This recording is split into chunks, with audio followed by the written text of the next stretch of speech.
Assalamualaikum warahmatullahi wabarakatuh. Hai guys, welcome back to my YouTube channel dengan aku Wahyutri Nuraini. Kalian udah belum nonton videoku sebelumnya? Kalau belum, kalian harus tonton video itu sebelum kita lanjut ke materi ini mengenai kepemimpinan sekolah efektif.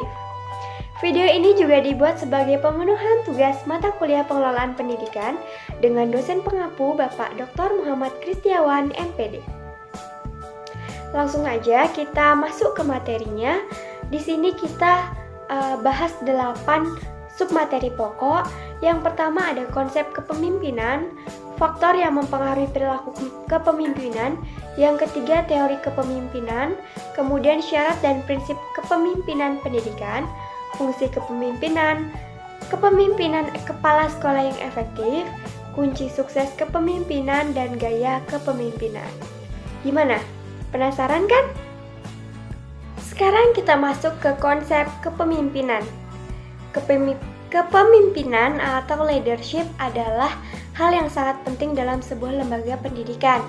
Kepemimpinan di dalam lembaga pendidikan berkaitan dengan bagaimana kepala sekolah mampu mendorong kinerja guru serta menunjukkan sifat yang bersahabat, dekat, perhatian, serta penuh pertimbangan terhadap para guru, baik secara kelompok maupun individual. Priyansa menyebutkan kepemimpinan kepala sekolah yang efektif adalah kepemimpinan yang mampu memberdayakan seluruh potensi yang ada di sekolah dengan optimal, sehingga guru, staf, dan pegawai ikut terlibat dalam pencapaian tujuan dan sasaran sekolah yang ditetapkan. Ada nih faktor-faktor yang mempengaruhi perilaku pemimpin. Menurut Asmendri, perilaku seorang pemimpin dalam melaksanakan tugas dipengaruhi oleh beberapa faktor. Yang pertama, faktor internal, berkaitan dengan pemahaman mengenai kepemimpinan, nilai atau hal yang ingin dikejar olehnya, serta cara menduduki posisinya, pengalaman, dan pandangannya tentang masyarakat. Yang kedua, faktor yang berasal dari kelompok yang dipimpin, seperti kekompakan dan latar belakang. Yang ketiga, faktor lembaga yang dipimpin, seperti jenis lembaganya, tujuannya, atau kurikulumnya. Faktor-faktor legal yang biasanya berhubungan dengan aturan yang memang mengatur perilaku seorang pemimpin. Yang kelima, faktor lingkungan sosial, seperti pandangan masyarakat sekitar tentang pendidikan. Dan yang terakhir, faktor perubahan dan pembaharuan dalam teori dan bidang pembaharuan atau bidang pendidikan. Nah, ahli mengemukakan bahwasanya terdapat 5 teori kepemimpinan. Yang pertama adalah teori orang terkemuka. Dalam teori ini disebutkan kepemimpinan orang-orang besar didasarkan atas sifat yang dibawa sejak lahir. Jadi merupakan suatu yang diwariskan. Yang kedua, teori lingkungan. Dalam teori ini dikatakan bahwa seorang pemimpin itu hasil dari sebuah proses, waktu, dan tempat dan situasi atau kondisinya. Yang ketiga, teori pribadi dan situasi. Teori ini adalah kombinasi dari kedua teori sebelumnya, di mana seorang akan berhasil dalam kepemimpinan apabila ia memang memiliki bakat sejak lahir dan memang dikembangkan melalui pendidikan ataupun pelatihan. Selanjutnya ada teori interaksi dan harapan. Teori ini menitik beratkan pada dinamika interaksi antar pemimpin dan rakyat melalui interaksi yang dijaring dan harapan serta keinginan dari masyarakat. Yang kelima, teori humanistik. Teori ini melihat manusia adalah motivated organism yang memiliki struktur dan sistem kontrol tertentu. Teori ini berpendapat bahwa suatu organisme akan mampu mengelola sumber daya manusia dalam organisasi dengan baik karena mempunyai sistem kontrol dalam dirinya. Jangan salah, menjadi seorang pemimpin itu tidak mudah. Di sini kita membahas syarat dan prinsip kepemimpinan pendidikan. Asmendri mengungkapkan syarat dan proses seorang pemimpin pendidikan. Yang pertama, seorang pemimpin harus memiliki kepribadian yang terpuji. Yang kedua, paham dan menguasai tujuan yang hendak dicapai dan mengkomunikasikannya kepada stakeholder. Yang ketiga, memiliki wawasan yang luas dalam bidang yang dipegangnya. serta bidang-bidang lain yang relevan. Yang keempat, berpegang pada prinsip umum kependidikan. Selain syarat bagi seorang pemimpin yang baik, ada juga aspek personalitas yang penting yang harus dimiliki oleh seorang pemimpin.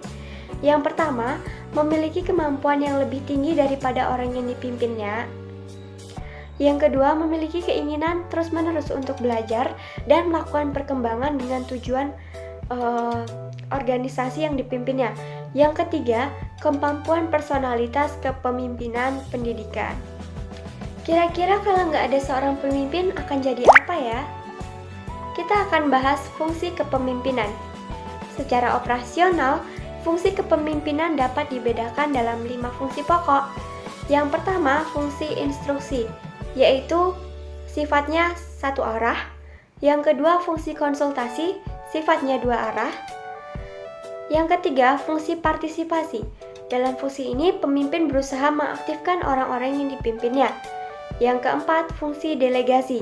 Fungsi ini dilaksanakan dengan memberikan pelimpahan wewenang atau menetapkan keputusan baik melalui persetujuan maupun tidak dari atasan. Dan yang terakhir yaitu fungsi pengendalian.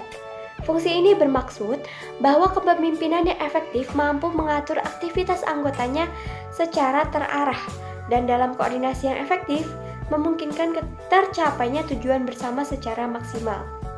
Tadi kita udah tahu kan syarat untuk menjadi seorang pemimpin yang baik itu bagaimana. Sekarang kita harus mengetahui bagaimana ciri-ciri kepemimpinan sekolah yang efektif. Dalam memimpin sebuah organisasi diperlukan beberapa elemen yang dapat mengantarkan sebuah kepemimpinan yang efektif. Yang pertama, inisiatif atau inisiatif. Yang kedua, inquiry atau keingintahuan untuk mendapatkan informasi. Yang ketiga, advokasi, yaitu dukungan. Yang keempat, conflict solving, penyelesaian masalah atau konflik. Jadi dia mampu menyelesaikan masalah dalam organisasi yang dipimpinnya. Kemudian ada decision making, pengambil keputusan. Dan yang keenam, critique atau kritis dalam menyampaikan sesuatu atau menghadapi sebuah konflik. Nah teman-teman, sekarang aku akan bagi ke kalian bagaimana caranya menjadi pemimpin yang sukses. Sekarang kita akan membahas kunci sukses kepemimpinan. Menurut Mulyasa ada 10 kunci sukses kepemimpinan kepala sekolah, yaitu visi dan misi yang utuh, tanggung jawab, keteladanan, memberdayakan staf, mendengarkan orang lain, memberikan layanan prima, mengembangkan orang, memberdayakan sekolah, fokus pada peserta didik, dan manajemen yang mengutamakan praktik. Jangan salah ya, kepemimpinan ini juga terbagi menjadi beberapa kategori. Nggak heran, banyak ragam sifat-sifat pemimpin. Menurut Asmendri ada 4 gaya kepemimpinan. Yang pertama, tipe otoriter. Gaya ini berdasarkan kependirian bahwa segala aktivitas dalam organisasi itu harus diputuskan dan berjalan dengan lancar apabila diputuskan oleh seorang pemimpin. Yang kedua, demokratis. Tipe ini adalah kebalikan dari yang pertama. Jadi pemimpin melibatkan anggota kelompoknya untuk bersama-sama mengambil keputusan untuk mencapai tujuan yang diinginkan. Yang ketiga, kendali bebas. Pemimpin memberi kekuasaan pada anggota kelompoknya untuk melakukan sesuatu atau membuat keputusan sehingga tidak tampak fungsi dari kepemimpinan itu sendiri. Yang keempat, tipe pseudo-demokratis atau demokrasi semu, yaitu pemimpin ini mempunyai tipe hanya nampaknya saja yang demokratis padahal aslinya dia itu menganut sifat otoriter ataupun absolut. Nah teman-teman, itulah tadi materi mengenai kepemimpinan sekolah yang efektif. Kalau kalian belum paham sama materi yang aku jelaskan, kalian boleh mengulang video ini supaya lebih jelas. Apabila terdapat tutur kata yang kurang berkenan dalam penyampaian materi kali ini ataupun kekurangan dalam penyampaian materi, aku mohon maaf yang sebesar-besarnya. Sampai jumpa di video selanjutnya. Wassalamualaikum warahmatullahi wabarakatuh. Bye.